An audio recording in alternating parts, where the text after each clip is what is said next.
really good and what areas to go to, whether he likes Mountain View or Lake Billy Shaw or Sheep Creek or. All those different things, yeah. It's all good. There's like secret holes. You can tell us where the secret holes are? Well, of course, the Mountain View. The Mountain View? Yeah. Perfect. All right, so I will introduce, this is Nute Davis, and he's going to give us a presentation on Death Valley. All right, so some of you I may have met before. I did a couple of times, I was a member of the Boise Valley Fly Fishers and did the May trip when we went to Bruno Sand Dunes. So I see some familiar faces out there. So I guess I'll start with a little bit about myself. Those of you who have known me probably know fishing kind of is my entire life. That's my whole life. I've been a fisherman.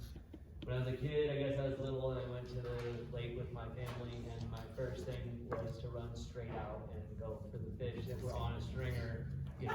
And that's when I asked my parents one time, I said, how old was I when I got into fishing? And they're like, the very first second you saw it. So that's kind of how it started for me. I was a kid in Louisiana. I fished with a cane pole, you know, which is actually not that different than tenkara, except that you have a worm on the end. And so, you know, I caught a little bluegill and things of that nature.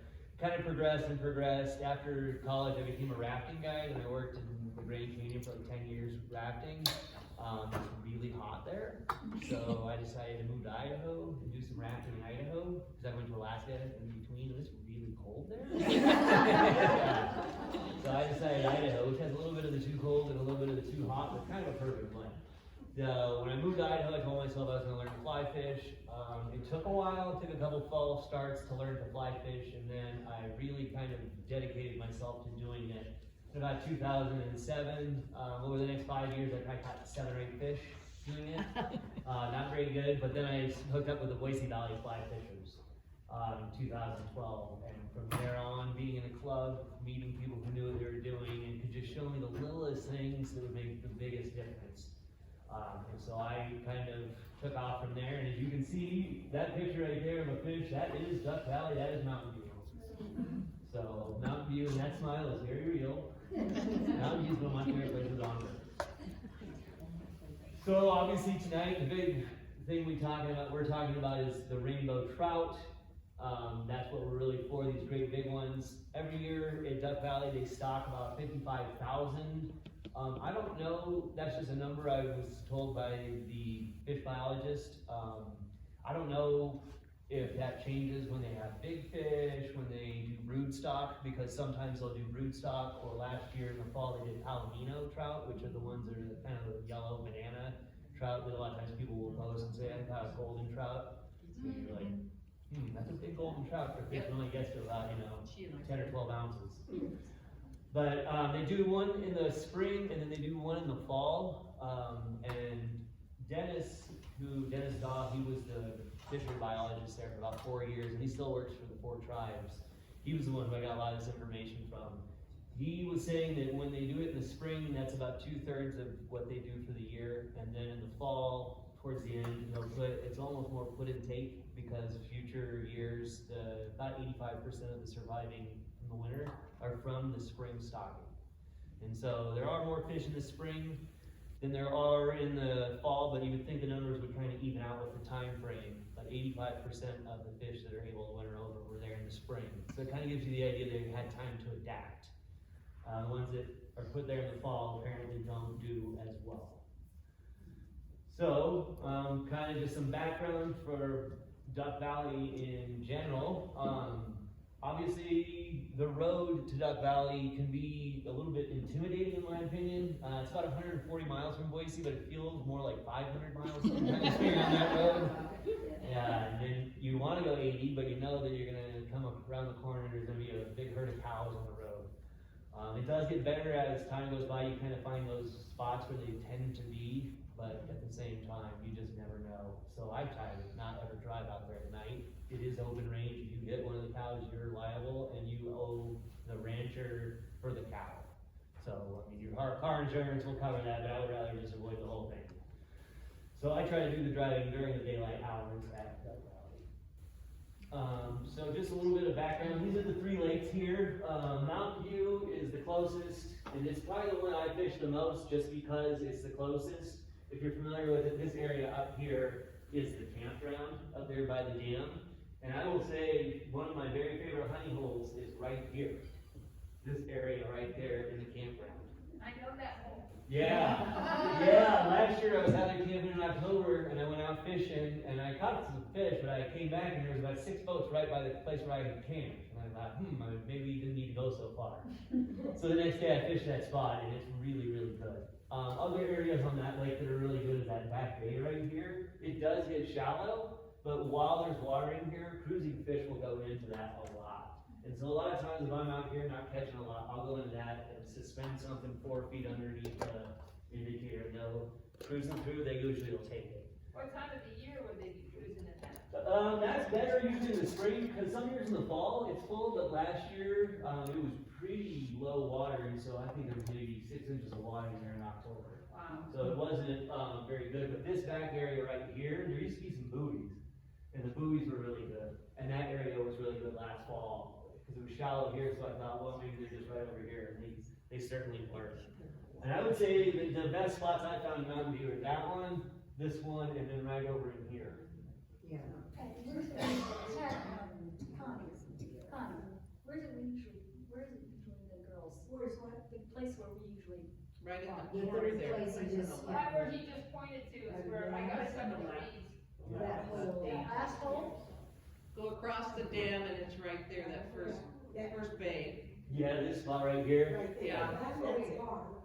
That's where we are? That's where I catch a ton of That's fish. the dam. I always see people in here, but I never can get in there, there's always people there. Last year was the first year, I came to that one corner, cause a friend always fishes under this tree. And I always do well, but there was a camper there loading his pontoon boat, and he asked how I was doing, and I said, oh, I come for you, but not. And he goes, well, go around that point right there. So I just did a circle in that big wide one. Oh my gosh, it was unbelievable. Big fish almost every time. Yeah, How blessed. yeah. That's a really, really good area for sure. And the cruising fish will come around, and you can't really see, obviously here, but there's a little bit of a dot here. That area is kind of a shelf. I have a fish finder, and I think the fish, when they're cruising, will sit and hang out in that spot sometimes. Because I've been out there before where you're catching fish every 2 minutes, and then you don't get anything for half an hour, and then every 2 minutes again. Yeah. My theory on that is the fish are cruising when it comes They back. do. Yeah, that's one thing about the trout, especially, in the spring. But trout just naturally kind of cruise the rainbows, and so they get really active. And so sometimes if you're in a good spot and it dies, I don't move, I just wait. If I go an hour without a bite, usually in Duck Valley, I'll move. It's just that good of a fishery. I don't know the other lakes nearly as well. This is Sheep Creek. I've only been here one time. But this is the dam here. This whole area, the locals were coming down this road and parking and fishing from the bank here. And I was catching a couple fish here and there, and so I just thought, well, if the locals are coming to that spot, I should check that out. I'll say I never left that spot. I was there 3 days, so I don't know how the rest of the lake was. We caught a tunnel, I caught a tunnel on the dam area, you just go Yeah. down the dam area. Nice. I've heard good reports about the back end. I don't know if you ever fished the back end of the lake. That's the only end we've been Didn't fishing. you go there last time? I'm trying to remember where we were. You went to Sheep Creek. Yeah, but I thought we stayed close to the dam. We were, Yeah. we were. Yeah. Billy Shaw is the top one. Yeah, and Billy Shaw is so deep, so fast in areas that I look for shelves, and there's this little peninsula coming out here. There's some decent shelves in this area, and the way you can usually see that is there's usually boats there. And it seems like people kind of go around there. That's the only place I really ever fish at Billy Creek, or at Billy Shaw. I generally go to Mountain View just because it's really close. And talking to Dennis, over the years, Sheep Creek is the one that usually is the best overall, but for about the last 5 years, he said that the numbers coming out of Mountain View are the highest of all the 3 lakes. And so, to me, that just seems staff them about the same. yeah, I think they do. They don't at Billy Shaw though. So I think Sheep Creek and Mountain View, they stock heavily with 12-inch-ish fish.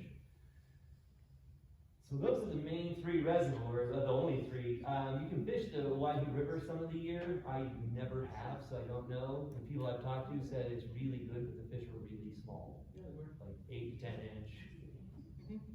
I thought one at Billy Creek that ran into jumped into my grass. So does it get the algae bloom there? At Sheep Creek, At any of them? algae bloom is the worst at Billy Shaw of the three. And Billy Shaw, I don't really know why, but it tends to get the most where you can't really fish it because of the vegetation. And I guess most of the year you can still fish it, but the fish will run right into the vegetation if you hook one. So that's where it's kind of the frustrating part of fishing out there, I guess. I usually don't go until about September again, in late September. I usually kind of take the summer off out there. And I've gone there the 15th of September and the weeds had already died back. And so I think that they probably do around that time. And Tim at Idaho Angler once told me, he said at about the 20th of September on is good. If it gets cold before that, it's good from the cold on. And so he. Are you talking about the blue algae? Blue-green algae is what she's talking about. Oh, okay, the blue-green. Yeah. I don't know, Sheep Creek has some, I think, right now. And I know that Sheep Creek got some last year. Last year, Mountain View got really bad in October. I went out there and I was fishing, and the fishing was actually not good at all. And so, the fish couldn't see. And so I was pulling really heavy flies and making a lot of noise, and I only caught a couple of fish. And then that night it dropped down to about 22, I think, and it froze up the surface of the lake just a little bit. And then, of course, instantly unthawed, but then the algae all kind of clumped into little balls and kind of flew away, and the fishing was red hot because they could not see. I know Lake Lowell, the weeds, just because of a little bit of cold weather, they're already down there. Are they? It Yeah. still has the algae, but it kind of comes and goes depending on the day, but. Yeah, and that's the thing is the algae, when it gets really cold like that, it died back, but then it wasn't cold the next few days, and it was starting to come back. And then I left and came back 4 or 5 days later. I usually go about 3 or 4 times in October if I can. The weather really determines that. But when I came back, it was growing back again. So it's pretty resilient, I think. And the big weeds had all died back. But, so, and that was, I would say the end of the year, or end of September, early October. So it was about this time. It was a lot hotter last year. If you remember, we had 70s almost every single day. And so I think that was probably one of their worst algae blooms they've had. So, yeah, this is just a bigger map. Mountain View, of course, as you're coming down, 51 is the first one. You're actually in Idaho. It doesn't really matter because you're on the Duck Valley Indian Reservation, so it's tribal lands. Billy Shaw it looks like Billy Shaw and Sheep Creek are about the same distance, but they don't take the same amount of time. I've learned that by trying to go to Sheep Creek and thinking I was going to get there really quick. And yeah, I think it's about another 35 minutes after Mountain View, honestly. Some people say 20, and I'm like, they drive really fast, I think. So, fishing license is required, like I said, it's tribal, so you have to buy the license there. Mountain View's in Idaho, but you're not in Idaho. So you buy the license, it's $18 a day. And it's good for all three, for Mountain View, Sheep Creek, and it's also good actually for the East Fork of the Waihi, but like I said, I don't know how good the fishing is there. It's also, there's an annual permit for $100, and if you get a family permit, it's $150, and that actually covers your camping as well. So if you go there, you have the I always buy the $100 one, just because I know that I'm gonna get out there at least 5 days, maybe more, and it'll be my motivation. But you can camp with that. And they do come around in the morning, generally, and check. They come pretty early, but sometimes I'm out there before the warden. There's a guy or a gal who come around, and it's usually the same too, and it's been for years. And so I just leave my stuff right on my dash, and they'll come and they'll look and they'll see the dash. And then subsequent days, they usually don't. You come back around, you'll see them drive by, but if you're camping in the same spot the next day, they'll just usually wave. But they come every day to check, so if you're out there fishing, you're gonna definitely want to have your license with you. There are electrical hookups now at Mountain View. That's the website. This is actually on the tribe's website, and it's kind of a third-party site where you can book your reservations if you want electricity. If you're dry camping, you can just show up and camp wherever, but you have to get reservations for the Okay, so if you have the permit, you can dry camp anywhere, and it's Correct. included in your permit, but if you want electric hookups, you have to book that through their website. Yeah, and if you have a permit, and I don't know how it would work on the website, but if you have a permit, I think it's a $5 discount. If you have the annual, I think it's $5 off of your electrical hookup. Okay, I don't know how to put in that discount. Yeah, and I don't know either, cause I don't actually have electricity, so I just always dry camp, so that's always covered. The nice thing too about dry camping is like last year when the water was down, there was tons of places you could launch a boat really easily. And so if you're dry camping, you can just kinda go wherever you want. So when those people are camping, not at the campground, but camping like, those other spots, they still have to have a permit for that? You do have to have a permit, but like if you have the annual, you can just show up and do that. If you're there for like maybe 2 days or whatever, you can buy, camping when you buy your daily. Like if you go to Idaho Angler and buy a But then daily. you can just camp out in the. Yeah. I couldn't find anywhere that has restrictions other than you can't camp within 50 feet of an inlet. And that was the only restriction I could find. I'm sure there are some, I don't know where they were, because I'm sure you can't camp on the dam or some of it was like at the boat ramp or whatever. I just didn't realize those people that were, just out there had to have a permit. Yeah, did you have to have a permit or did you? Yeah, and in the past, up until about 5 years ago, it was included in your daily. And then when they switched it over, they were gonna have it, everybody had to pay, but then they went back to the annual and was covered. Just, I guess, for people who, like me, I have it, I can just show up.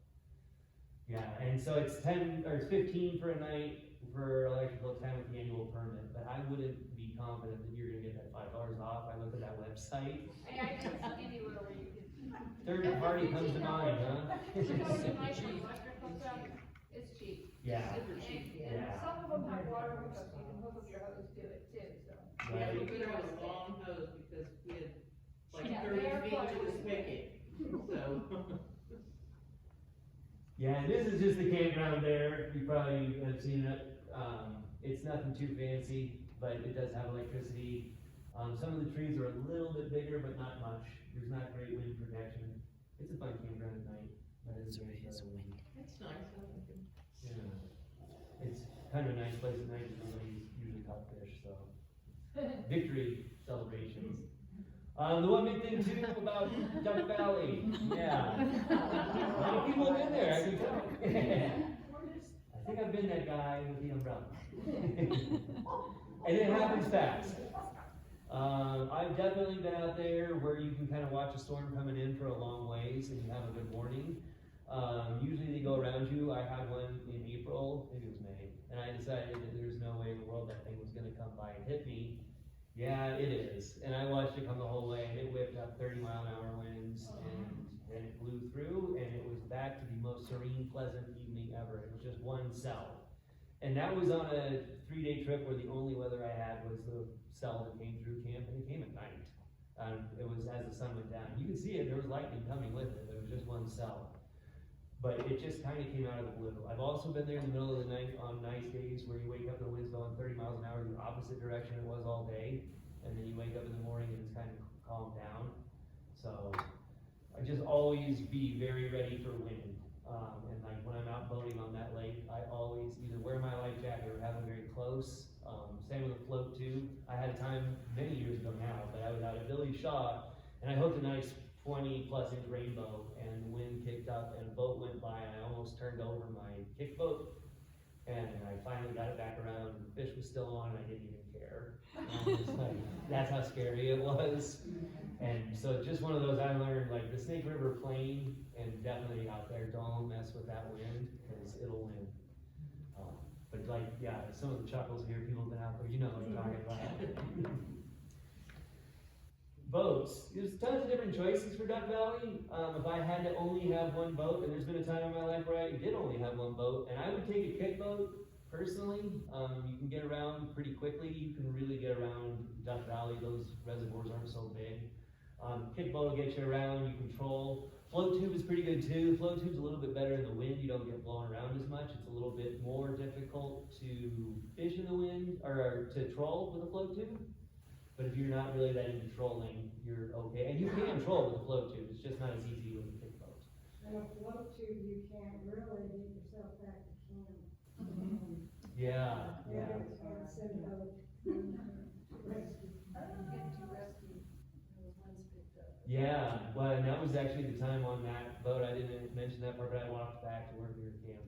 And it was one of those, I got blown into shore at one point, and I thought, well, I'm not going back out there. Yeah. And that's why we've always kind of told the ladies, when you put your float tube in a body of water, look at your surroundings, because 90% of the time, you can get out and walk. Somebody will go back and get your equipment, you know? Yeah. Just And don't fight it and panic, basically. definitely, and in Duck Valley, I think all three reservoirs, you could probably walk all the way around. So if you have to get out in the weeds, once you get past the weeds, you're in a good spot. Yeah, pontoon boats are really popular out there. I've had one in the past, and if you have a trolling motor, which I did not at the time, I do now, it would probably be a lot better. But pontoon boats are really fast, but they also pick up every bit of wind. And so when you're out there, they get moving with the wind pretty quick. And then the bottom three, a drift boat, inflatable, or a john boat. Those all work great out there. You don't really see a lot of john boats. You see a lot of drift boats, and then the inflatables are becoming more and more popular, for sure. But really, if you have one, great, but you don't need one out there. So, I mean, I went for years with a float tube and a kick boat, and did great. Electronics. I do use electronics. This Garmin one up at the top is pretty good.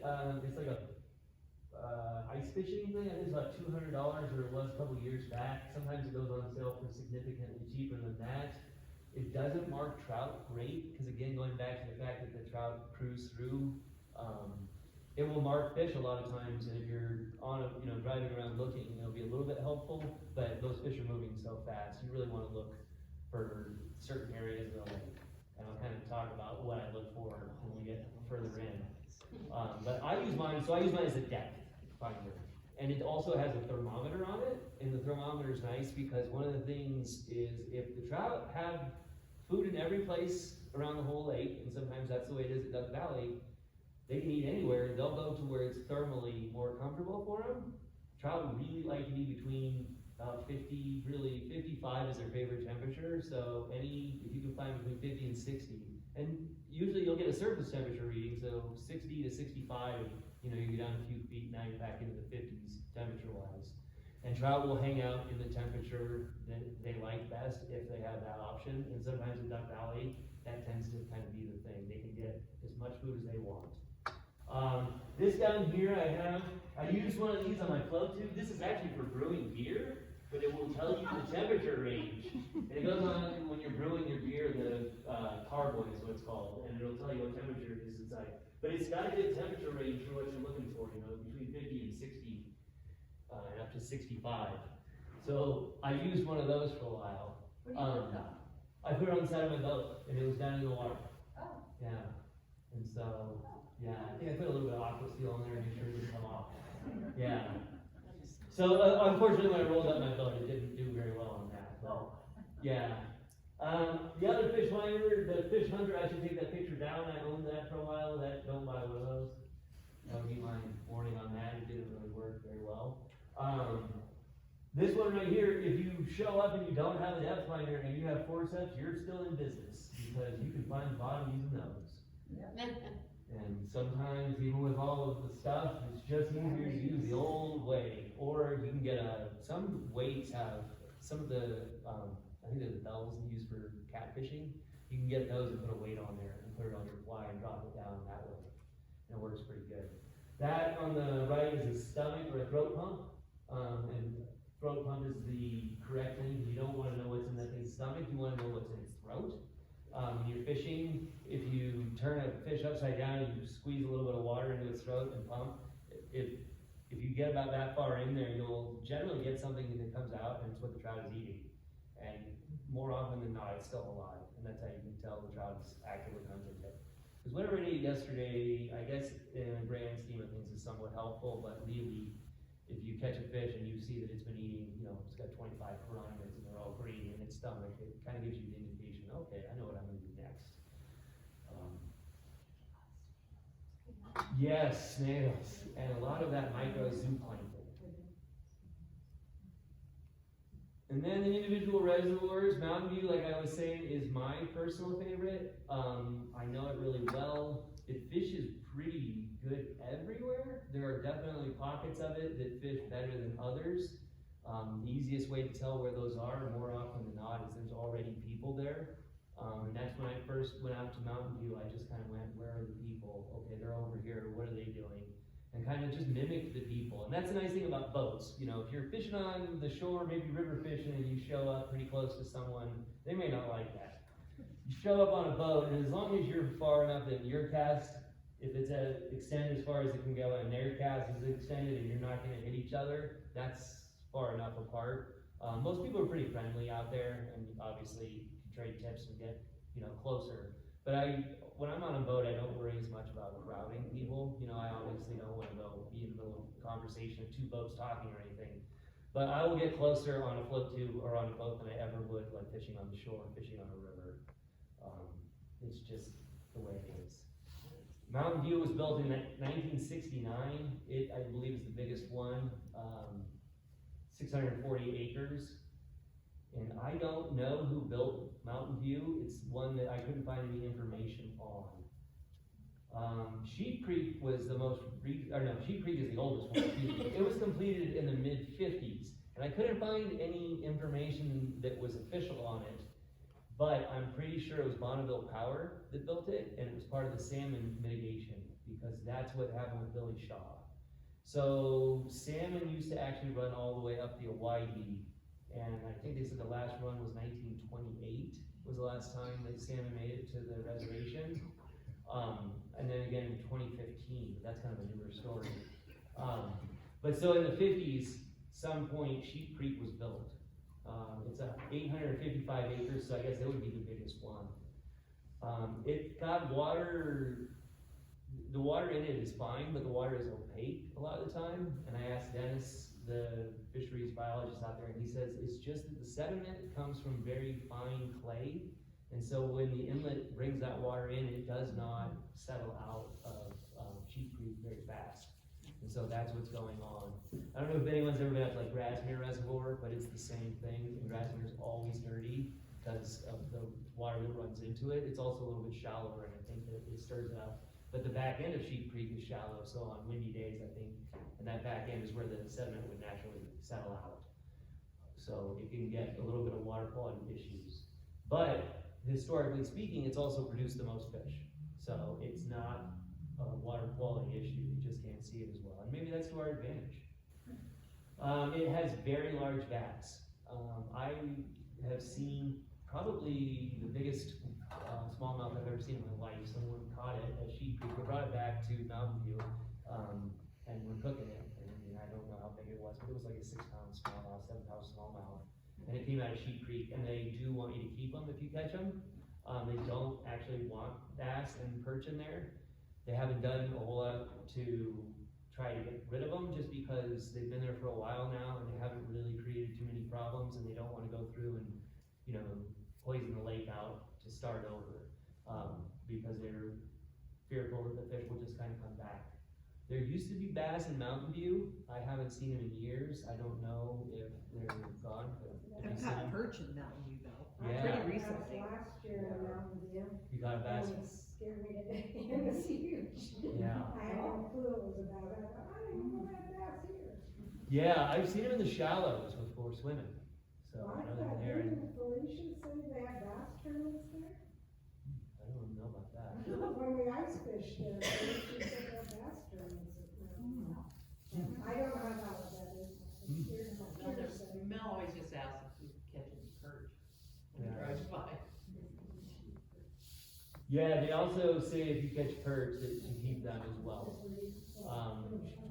They have grass carp in there. I've never actually seen one, but apparently, have you seen one or caught one or? I bet. Let's say 2 within 1 hour. Wow. Oh, yeah. And they're like 50 pounds, right? In Sheep Creek? Or in Mountain View? It used to be, if you caught one, you threw it over the bank, you got rid of it. Uh-huh. I wonder, well, they've changed that now, you don't throw it away. Mel came, I was so excited, Mel caught one, we threw it away. He goes, we don't Turn away now, Connie, you go get that fish. Too late, they had already died. The regs that we got at the store that time said if you caught the carp or something else, throw 'em. Throw 'em. So we did, but then she caught a 26-inch rainbow, and Mel came up and was all excited and was measuring and taking stats, and she got yelled at for throwing her front away. Yeah, they're grass carp, I guess. The Bell knows us well, so he didn't bark too bad. Yeah, he's a pretty nice guy, so. Yeah, they put those in, I think about 10 or so years ago, maybe 15, to eat the weeds, and it has helped, I guess, and kept the weeds down. I mean, you're gonna have weeds, it's an incredibly fertile soil with lots of sunlight, so. But yeah, so they want you to keep the perch, they want you to keep the bass. And officially, if you don't keep them, they want you to kill them and put them back. That's officially, I usually don't, but. I haven't really caught a lot of perch there either. One time I did decide I was gonna catch and keep perch, and of course I caught one right away, and that was the one perch I caught, and, you know, So you're saying kill them and throw them back in the water, don't put them on the shore. I wouldn't put them on the shore. I know that just as a fisheries, like a biologist thing, they usually want you to put them back in the system, and so, yeah. But at the same time, I feel like me taking 2 perch out of Mountain View is probably not gonna solve the problem. You know, Fish are piscivores, they'll but, eat them. unfortunately though, it seems like the perch are pretty bummy and trout don't like them. That was, he was talking about that, I think that's Wild Horse where they did that.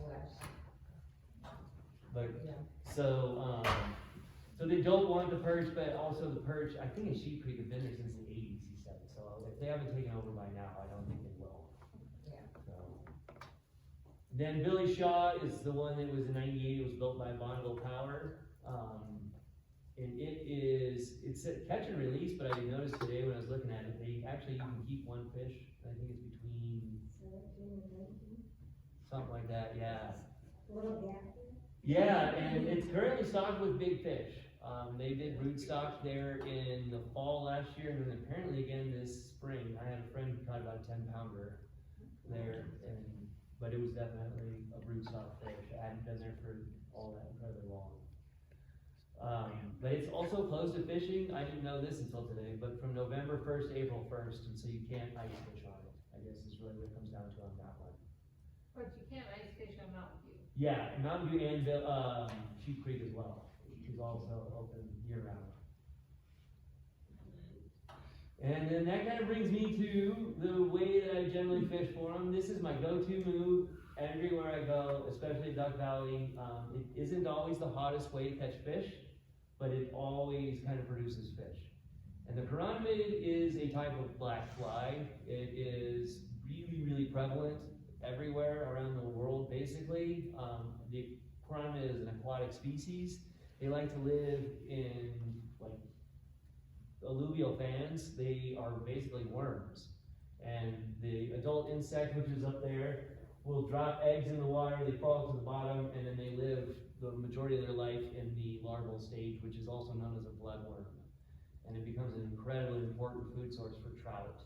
I put pictures on there to show you some of the things that I look for. The one here is an adult chironomid. There are many different types of chironomids, so if you've seen chironomids that don't look like the main one, that's because there's like literally thousands of different ones. The one on the top has the fuzzy antenna, and I think maybe only the male will have the fuzzy antenna, but some of them you'll see have really, really fuzzy antennas. On the top right, those are just chironomid shells. You've probably seen them on the water.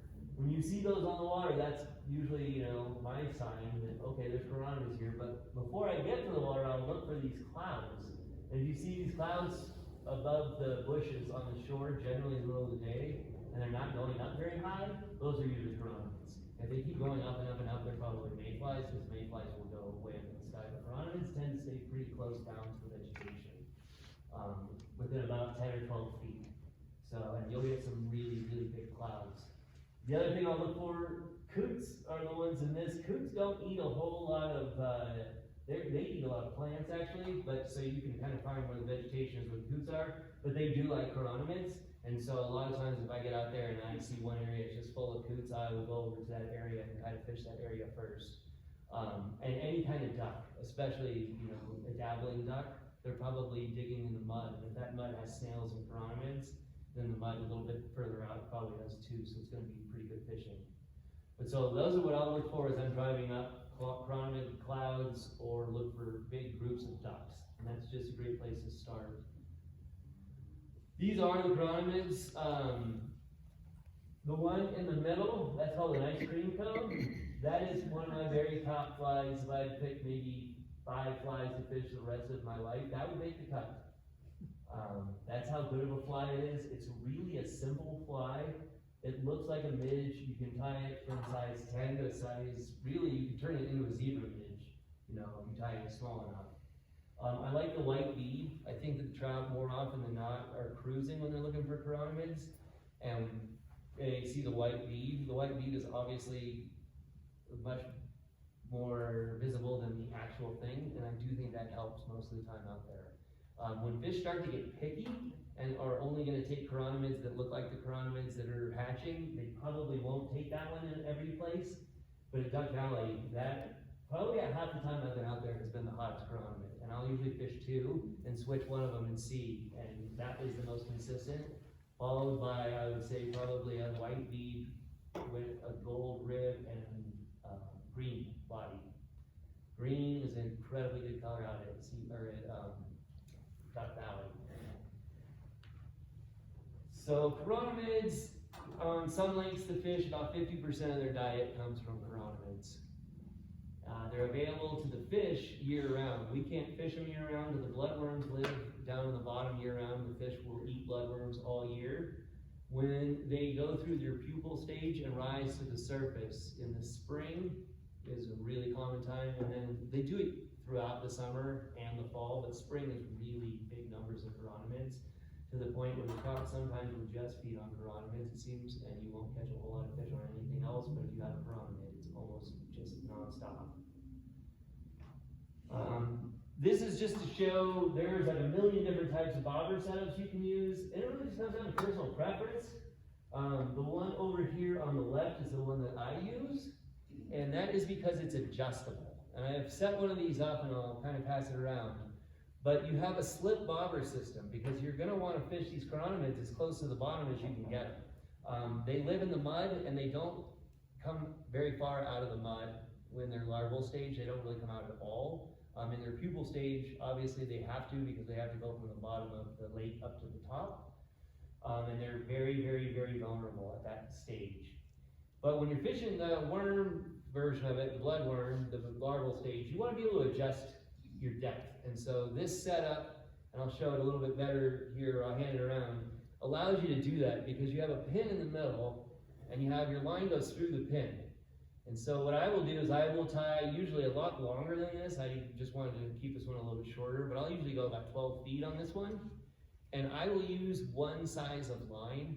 I usually use maybe 12-pound maxima. I'm using red right here just so you can see it. I don't think it would be bad if you use red. I just don't usually do it. But you want that to be able to slide, and the way that it works is you have a stopper and you make a little bit of a loop and you put that loop and you push down on the bobber, and that will hold the bobber in place. And so now you're going to be able to suspend your fly exactly where you want it. And one of the hard things about fishing anything more than about 8-10 feet is that now your bobber gets in the way and you're reeling it in, and then that gets to the top and this fish is still just hopelessly like 3 inches out of your reach. And I don't know, and you try to go faster and this and that, but yeah. If you have one of these, the idea is that when the fish takes it and you set the hook, this pops and the bobber will slide. And so now that 12 feet of line that I have out, I can reel that into my guides. And it's still gonna stop right here, but on this one I just have a loop, a perfection loop, but in reality I usually use a swivel right there, and then down below the swivel I will tie my flies. And I use usually fluorocarbon down below my swivel, just because it goes invisible, but also because it is more dense than water, so it'll get down faster. When I'm trying to get down really far, I use tungsten because it's just, you gotta get down there. But sometimes the fish won't hit tungsten because it's dropping too fast, and so you're gonna wanna use something with way less weight, and sometimes almost no weight. And so that's where I feel like fluorocarbon is pretty handy because it'll let it drop down. The line will drop down even if you didn't have a weight on the fly pulling it down. And so it doesn't create that bow either. So it's a little bit straighter. And so I feel like you get a better hook set on that straight, stiff line. So chironomids, I'll show you, there's a little, if this will play, let me see if this will play. This kind of shows you the life cycle, starting with them in the mud and their larval stage, and then this is only 1 minute, but it kind of goes through how they are. So they're down there, and there's literally thousands. I've seen things that say there's like 2,000 per square yard, which is a lot. So this is kind of showing that trout will key in on this all the time. And not just trout, but yeah. And they'll cruise around and vacuum. But now when they pupate and they come out, like that right there has to just float. It creates a gas bubble, and it has to go from the bottom to the top. And generally, chironomids live in, you know, a little bit deeper water. They can live in shallow water, but they can live in water up to 100 feet. Most of the ones I catch fish on at Duck Valley are right around 10 to 12 feet. But there's just like thousands of them. Yeah, and so then the fish, or excuse me, the insect then, you know, sheds its shuck, and that's what you see, and it flies off, then they mate, and then they will come back at night. And sometimes at night when you're fishing, you see all those takes, in the evening, it's usually the chironomids coming back to lay eggs. And in a magic moment, that's what happens. So that kind of gives you a little bit of the idea. So they pupate, and if they're in 12 feet of water, then they have 12 feet of floating to do from this little gas bubble. And they're not generally happy in there, and they're trying to break free of the shell, and so they wiggle like crazy. There's not a lot of locomotion, but there's a lot of motion. And so the fish really can see that. And so the fish will definitely key in and only go for chironomids sometimes. Thanks, I got that one off of YouTube. I borrowed a lot of things here, and I have a bibliography if you can say where I borrowed from. So I don't have permission, but I will give credit where it's due. Yeah, so this is kind of gives you that first stage. That one is available to trout all year round. When you're ice fishing, it actually is pretty good. So if you're ice fishing, I would use a bloodworm as one of your options. It's also easy when you're ice fishing because it's not hard to find the bottom. And then a bloodworm would live right there. And you can kind of jig it, and if it kicks up mud, sometimes they say that will bring the fish over. Are you saying a bloodworm, same as a sandworm worm? No, bloodworm would be more like a chironomid that's all red, like this one right here. Although this one doesn't have a bead on it, so this one might not be the best one. Something like this would be good because it's red, and when they're down there, they're red, and then the bead would help kick up a little bit of the commotion. And I don't know that the natural really kicks up a lot of commotion. They do when they're pupating. I don't know if they do in the larval stage, but whatever it is, the trout see something going on, and then they come over and investigate. And I don't think they think twice about picking up a worm on the bottom, you know, the same way that when you're dry fly fishing and they're watching it float by and you're, I swear to God, counting legs and antenna. They don't do that on the bottom. They vacuum. So it's a little bit better for catching them. But I would use the blood red phase. I always use that one on my lowest fly, because that's where they will be the reddest down towards the bottom. That being said, sometimes I use red within the top 3 feet of water, and just they go nuts on it. So trout are very opportunistic. So I had a day last year where I was fishing black chironomids, and I was catching fish, and I did a throat pump, and they were eating black chironomids about the same size. And I was fishing for a few hours, and then I accidentally broke off one of my flies in the net, decided to try something different. And I threw on a mop fly, and I couldn't get it to the bottom. And they were taking that thing over the chironomid so fast, and I think I caught 40 trout that day. And yeah, most of them on that mop fly. So sometimes, I don't know, because they were taking chironomids, there were chironomids on the water, there was birds, but it was also October, and I think that biological clock of we need calories. And they saw something a little bigger. I also had a theory that there were snails involved, but. What color or not? I have one here, and I'll show it, but Rain X color. You can get this at Fred Meyer. It's about $4. I think they probably have, that's where I got this, and that's my favorite color. I got this one on Amazon because I couldn't find it. They brought it back to Fred Meyer, but I looked on Amazon, and the top 2 reviews were, this is the best mop for fly fishing. And yes, it is. I'm not the only one who's onto it. I thought maybe do something everybody else didn't know. Yeah, a mop, and this one is made by Rain-X. I mean, and it's exactly what you think, it's a chenille mop. Yeah, and Do you have a fly type from that? I do. Pam knows how to tie I those. did them, Um, but mine were, fluorescent green. yeah, I have some of those as And well. white. I've had best luck with white, then fluorescent green, then yellow. And I Maybe think you can be our lead type. they're pretty easy to tie, actually. Bring your Maybe mop. ball super green. One mop would supply everybody. Probably would. This is just kind of a picture of the same thing I was showing. I do a lot longer than 3 to 4 feet. I would say the best fishing at Mountain View is between 8 and 12 feet. I usually will go 9 and 11. And based on the water clarity, most years at Mountain View, where you can stop seeing the bottom and it starts to look like I can't tell how deep it is, in that little transition zone is right around, I don't know, 8 or 10 feet. And that's usually, I will try to fish right on that transition zone. And that has had a lot of success for me over the years. And so that's what I would do to start. Sometimes I'll come up and have mine 3 and 5 feet deep. Sometimes, especially later in the summer, and like I said, I don't fish Duck Valley as much in the summer, but a lot of times later in the summer, in other lakes I fish, I'll fish chironomids 15 and 17 feet. And that's where the slip bobber really comes into play, because if you use like a thingamabobber, you can't get that through. You also can use it without an indicator at all, and just fish what they call the naked method, and cast out with a floating line, and let it sink. And that tends to work pretty good. You wanna have your leader be about the depth of the water. But I find that one to be a lot more finesse, and I try not to do that unless I have to, because that's usually when the fish are making a little bit more food. And what was that one called? This is just a slip bobber. So it tells you how you made it stop, or how you set it to begin with. Oh, to set it to begin with, so I usually use the fish finder that I was showing, but if you don't have a fish finder, that's all right. You can take your flies and put your forceps on the bottom fly and drop it all the way to the bottom, and then you, with the weight of the forceps, kind of tell, okay, I'm at the bottom, and then that's where you're, maybe you lift it, I don't know, 6 inches, and then you put your bobber there, and it's that one where you take the pin out, and you just make a little loop, and pop it right there. And now you're gonna be 6 inches away, and one of the things about using this indicator, you don't really need to cast very far, which is good because you can't as well. You know, I don't use a butt end section if I don't have to. Sometimes, depending on if I'm using small flies, I will, just to get a turnover for my casting. It doesn't matter though if it splashes the water really hard. I think it's actually beneficial out of Duck Valley.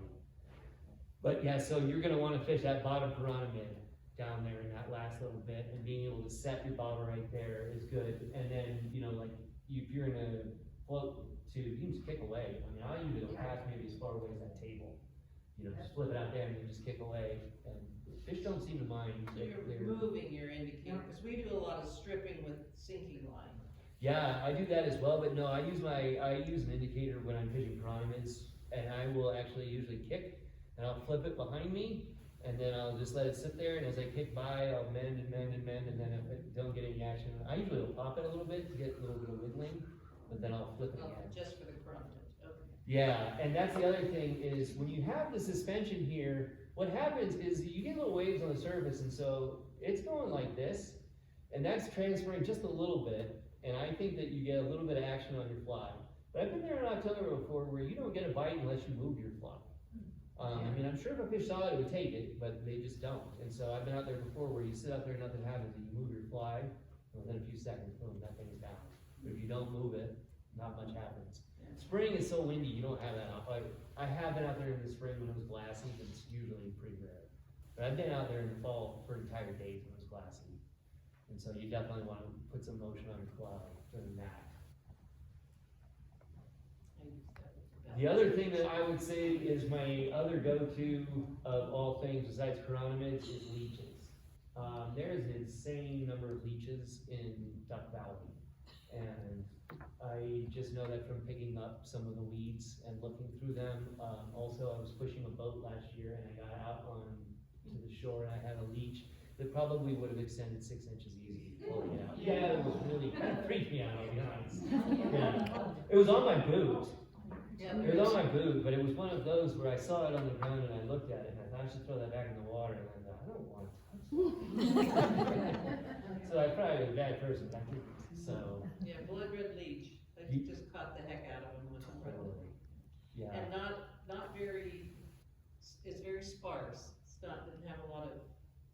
Right, yeah, after I was gonna, if we have time, I'm tying a balanced minnow, and I always tie in like size 4. And I do use size 4 sometimes, but really I tie in size 4 to show people how to tie. There's a lot more size 12 in there, in my box, than there are size 4 of leeches. But I definitely would say leeches in any Stillwater in Idaho are good. And they are sometimes black or blood red, like that one on the far right. And that one, you can see them, they'll swim. And they move pretty good in the water. And so I think that is what the trout see. They go crazy on that. And so that bottom one of the balanced leech, it's that reddish maroon color. That color would be, if I had one balanced leech, that's the color I was going with. Bunny leeches are pretty good as well. I usually, when I fish a bunny leech, though, I usually cast it and strip it back in, just because I think that action of the bunny, I don't know, it's just kind of fun to fish them. So I will always strip when I use a bunny leech. I don't really have any reason other than I like to. Woolly buggers are just I have my 5 flies forever. Woolly buggers on that list. It wouldn't be a red one, but in Duck Valley it might. Black, red, and green are the 3 colors that I generally don't really stray from at Duck Valley because I don't usually have to. I mean, I've had days where you try all 3 and nothing works and pink was going crazy, but generally speaking, I will start with green first out there, and then red, and then black. And very often they don't get beyond that. And that's what I put here. A very good go-to pattern, it may not need to be switched out. I've had days where you get there, you fish a leech, and at the end of the day, you're still fishing a leech. Because they're just going for them. On slow days when nothing is biting, I will cast a non-weighted leech out, and I will strip in. And the thing to remember with leeches is sometimes you do see them swimming, but a lot of times they're pretty slow. And so I will do this thing, and I learned this from golf, actually. In fact, you lock your fingers to swing a golf club. I will lock my fingers somewhere, and then when I strip, if I don't have the ability to go like this, I don't have these long motions. And if I'm imitating, a slow-moving leech or a slow-moving insect, little motions are more realistic. And that's one of the things I've learned over time about fishing, if you're talking about trolling and stripping. More often than not, I go slow if I don't get a bite very quick, and especially in a lake.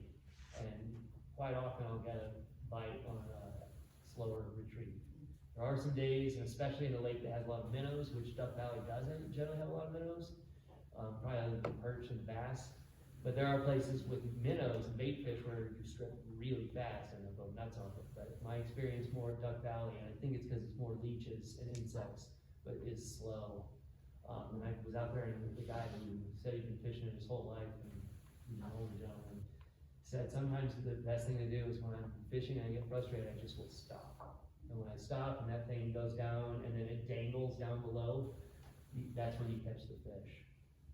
And I will say that the tougher days I've had out there, leeches, they'll still take a leech, generally speaking. And so I've had pretty good luck on that. And I noticed that a lot of the people who fish out there when the fishing is slow, they use leeches, and that's why I started doing it, to be honest. Damselflies are really, really good in the spring. I wouldn't fish them as much during the fall because they are in the weeds more, the damselflies. I believe they have a 2-year cycle, so they will definitely winter over. Damselflies are very fast, and they will stay away from the fish, but I will still fish them in the fall if nothing's biting near, if there's any remaining weed beds, or when the weeds freeze up and fall down to the bottom. I'll fish them in those areas. And I'll fish a green woolly bugger a lot of times if I'm not real confident on the damselfly, like a size 12, which is about the size of a damselfly when a damselfly is hatching. So they should be theoretically smaller than that right now. So a small green woolly bugger is a really good trick for damselflies. And you can tell the damselflies are going off or they're hatching a lot of times because you'll see them. and you'll see them swimming, and they're fast, and they swim about 2 to 3 feet below the water, and they really swing and sway as they swim. So I think they give their position away pretty good. And so travel will really key in on them. And I've had a couple times out there fishing where you look down and you realize, hey, there's a damsel that's emerging on my boat, on my float tube, and that's when you know, like, hey, damsels are pulling. And yeah, you cast one out, and on that one I stripped quick with the damsel fly, because that's how they swim.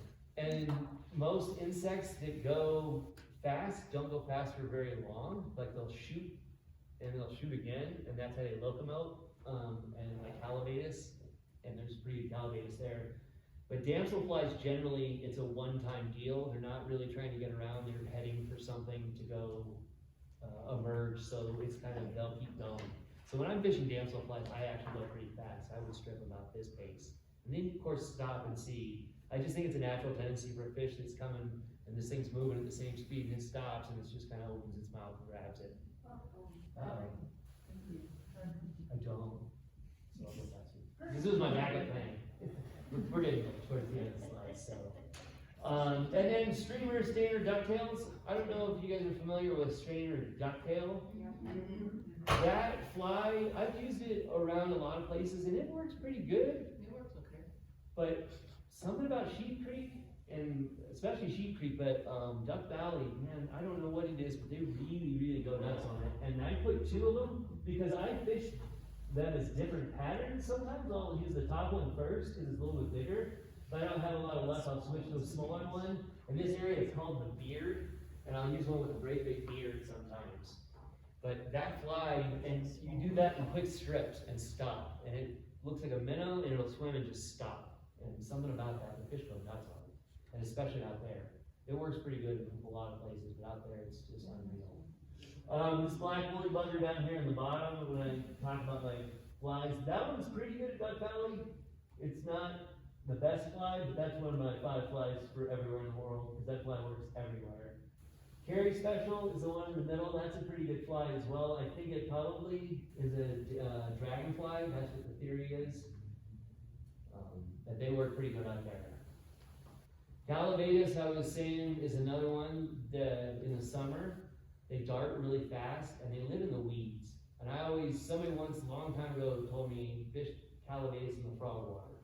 So if I ever see something and I think that looks like it should have a frog, I will fish Callibatus. And Callibatus are really good. And they're a mayfly. You've probably seen them. They sit very prominently on the water. Once they hatch, they have these great big 2 tails. When they're in nymph stage, they have a great big 3 tail. It's like a little trident that comes out the back. But it's a little bit different than a damsel fly.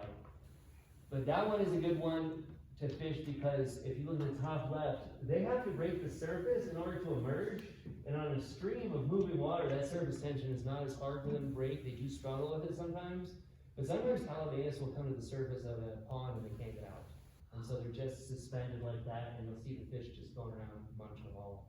And there's not much that they can do. It's a great day to be a fish, I guess, if that's happening. So, yeah, but if I ever fish Callibatus, they gotta stay in quick strips, and they're not going more than 6 inches, so I'll go pretty quick, and then you just stop.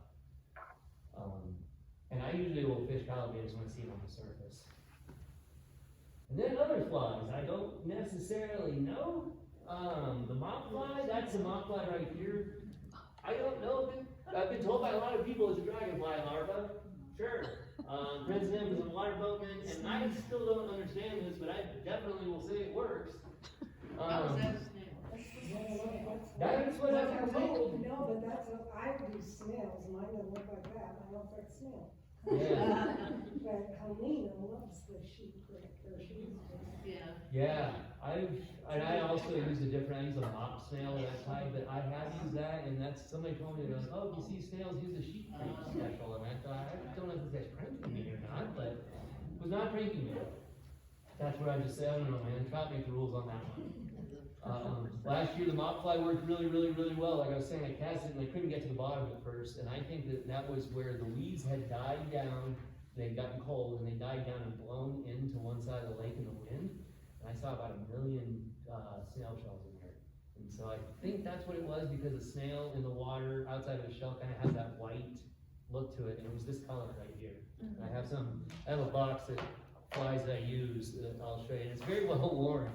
And it's not all the best stocking, but that's how you know it's actually been used. And it's, yeah.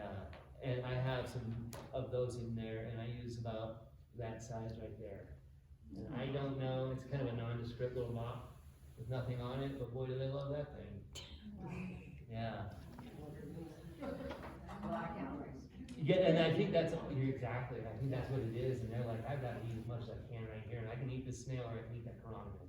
And I think that they were thinking, well, I'll eat the snail, yeah. So, I'm glad you also have that theory, 'cause- Snails all over their boats, took them out. Tagged fish, they say, and Dennis, the fishery biologist, they really do, use the tags. I don't keep fish, so I told him, I said, I don't keep the fish, and he said, well, then take a picture of the tag and send that in. And he said, that's even better, because if that fish gets caught again and again and again, that gives you really good data points. If you're not gonna do that, he said, cut the tag off and send it in to him when you caught the fish. So they use that to figure out how many they're gonna plant, things like that, and that's how they know that the spring fish are the ones that survive over the So winter. they do say cut it off if you don't bring the fish back. They want you to report it one way or the other. Their preference would be for you to take a picture of it, let the fish go, and send it in to them, because then maybe later on I'll catch that fish and send it in, and they go, hey, that fish was caught 2 years apart, so we know the fish are living that long. Because they're kind of using, the technique of having fishermen report it is, I mean, it's better than not having a technique, but it's not exactly scientific in a lot of ways. I mean, your sample sizes and all that stuff is, so they're just trying to figure out what they can. So they ask, will you let us know these things? I think they do tags, I never caught them like that clear. Yeah, right? Yeah, you have to use a big magnifying glass. Yeah. I had 2 last year, yeah. And I thought where they're like algaed over too, they're green, so, yeah. Yeah, you kind of have to scrub it and. Yeah. Yeah. And then some other really good resources. These are the flies I would not go to Duck Valley without having in my box. Right there. The Brian Chan YouTube, he does not have a channel to my knowledge. Brian Chan is in like everybody else's book and everybody else's videos. He has crazy good information. It's between Brian Chan and Phil Rowley are where I've gotten most of the information that I've gotten. Phil has books, Phil has a channel, Phil has a lot of stuff going on, so he's easy to find. Brian Chan is easy to find too. Just put in Brian Chan and you'll get a lot of other people's videos, but he's been in hundreds, I think. And then this last one, that Michael Gorman's like Active Stillwater Fishing, Fly Fishing, is this book. I bought this one at Sportsman's Warehouse. The guy who wrote it is from Oregon, so it has a little bit of similar lakes to here, and so I feel like a lot of the things that he has in here work over here. And there's a couple different pattern colors that I never would have gotten to on my own, but they were in this book, so I thought, well, I'll give it a try, and they're really good patterns. So, not anything real secret or anything, but it just shows a lot of different chironomids. I also bought this because it has 2 different chapters dedicated to chironomids, because that's how important chironomids are as a general, as a species. And that's why whenever I'm out fishing, the first thing I'll try, if I'm bowling on a float tube, I'll probably cruise out there with the Type 3 sinking line pulling my bowling motor, and then I try chironomids. And they don't always work, but boy, it's pretty common. So those are all like really good resources. Also, I have a friend right now who is with Phil Rowley and Brian Chan, and they're Canadian, and they're gonna help the US fly fishing team win out the Masters this week. So, and I asked him, I said, you really gonna trust 2 Canadian people to help the US team? He said, yeah. So, we'll see. Phil came to the expo a few years back and did a talk. He was gonna come a couple other times, but he wasn't able to because of COVID and he was in Canada. I think we're at, I have one more slide, but yeah, I would definitely say that these things are really nice, and I'm not really good at reading books when I first go out somewhere, but what I have learned is when you look back and they say, well, if you're ever out there and the trout are doing this, I'm like, well, that sounds familiar, try this. And so it's a really good resource. I always take it with me, because, you know, I actually have a boat now, so I'm sitting on a boat, I can read this. But a lot of times I would camp in Duck Valley. They have cell service out there too, so I guess you can lose your phone now, but it used to be they didn't, and Sheep Creek still doesn't. So sometimes I like to camp out there because I know I'll read this book. Yeah, so I have some things up here if anybody wants to check out. This is the box that I literally use, as I was saying. I mean, I've got the Velcro on the back, it goes on my boat. It's a little beat up, these need to be restocked, but these are the flies that I use, and this is my Duck Valley box right here. So these go out to Duck Valley with me. I also have other ones, but I have a book of the regulations. Also, there's a gentleman, Dwayne Marler, who helped me out a lot when I first started fly fishing out of Duck Valley, and he gave me some tips. He had a little thing. So, in this day and age, if you're interested, it's worth taking a picture of. It's 3 pages long. I just have the one copy, but it has. Xerox copy one for all of us? I would have, but I didn't have a Xerox machine in my house. I didn't want to steal from the school district. So, yeah, so feel free. I also, if you're interested, was going to tie balance leech to show you how to tie balance leeches. Up until a few years ago, you couldn't buy a balance leech, but they do stock them now, definitely at anglers, and I'm pretty sure at Idaho Angler as well. They've become pretty popular. People realize how effective they are. And tying them was ultimately the way to get them before that, but they're not hard to tie. And that's one thing about, if you're thinking about tying, I think tying for Duck Valley is pretty nice because the flies you tie, the grubbier the leech looks, the better it is. Chironomids have a thread body and a rib. I mean, they're really, really easy patterns to tie out there, so, yeah. Some of the damsel flies are a little bit more difficult to tie, but really they're not. And I think sometimes, I tie these for me, and I think that the fish don't care. The fishermen do, you know, sometimes. Because have you ever been out there and you have a fly and it looks really good and you're not catching too many fish, but then something goes wrong and the hackle busts off and then you're catching more fish and then the tail's coming off and you can't keep it out of the fish's mouth? Yeah, I'm like, something's going on there. Maybe the difference between fishermen and fish. But this little damsel fly here with the red eyes, this one still has a little piece of tippet. But this fly right here, I have a lot of luck on, and that's one I will definitely use also when I'm stripping a woolly bugger or something. And I think sometimes that the fish will come up to see the woolly bugger. A lot of times I'll take it. If they don't take it, a lot of times they probably look and go, oh, that thing is chasing that too. Well, what is that? And then they'll grab it. Because I've definitely, and I've had days where I was fishing with a damsel fly only and I didn't do very well. And then I switched out to a big red leech on in front of it, about yay big, and I didn't catch anything on the leech, but this thing was money. So I think that there's something to that. And then one of the color patterns that I got from, it's kind of the flesh colors, but this is also really good in Stillwater and very much at Duck Valley. I use it as a leech. This one's a balanced red head, blonde body. And in the book, I think it calls it a red-headed blonde. But that color scheme, holy cow, it's really good. And I got that from that book. And it's, again, that I don't know why. I think it kind of looks like maybe a flesh fly. But, yeah. I had a fish that I just gutted, 2 of them actually. One of them had a chicken bone in it, and the other one had a cigarette butt. Oh my God. She likes good. Wow. Dissect it, yeah. Yeah, no, absolutely. I mean, I guess that's, Why do you think, why would you swallow a chicken bone? I mean, what you? at least it's biological. The other one is like, I think you got the idea of smoked trout the wrong way here, buddy. Yeah. Then I made her clean her only fish she wanted to keep, and then she squeezed it, all the live leeches came out of it. It was thick. There's some big ones in there probably too, huh? Yeah. She laughed at it because I'm. Yeah, I kept a couple last year for a friend and I had it one open and it had a leech and it was so big, I didn't know leeches got Was it? Have you swallowed it? Yeah, and then like this one, I don't know, maybe a big fish, but boy, does it work. Yeah.